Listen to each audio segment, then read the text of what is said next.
Свесни дека сме систематски манипулирани, злоупотребувани, обесправувани и третирани како граѓани од втор ред во сопствената татковина, ќе се бориме за зачувување на уставното име на Република Македонија. Ваква порака упатија граѓанските здруженија кои протестираа пред Македонската академија на науките и уметностите.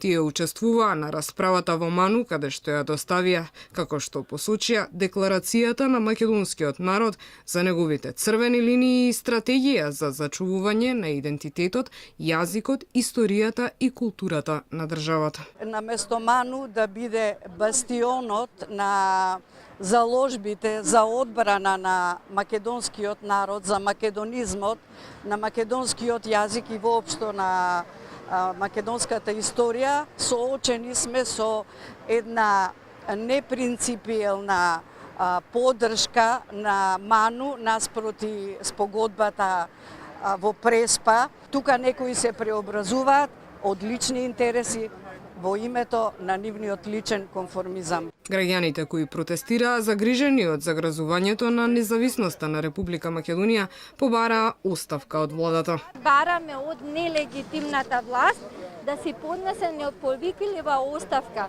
затоа што ја стави под прашање, значи, самата независност, дигнитетот, суверенитетот, достоинството на Република Македонија и на македонскиот народ. Во декларацијата, меѓу другото, се наведува дека граѓаните треба да бидат консултирани и информирани за работите кои се во национален интерес, а не да им се сервираат политики кои се во најдобриот интерес на други држави и народи, а со што се рушат темелите на постоењето на Република Македонија и македонскиот народ.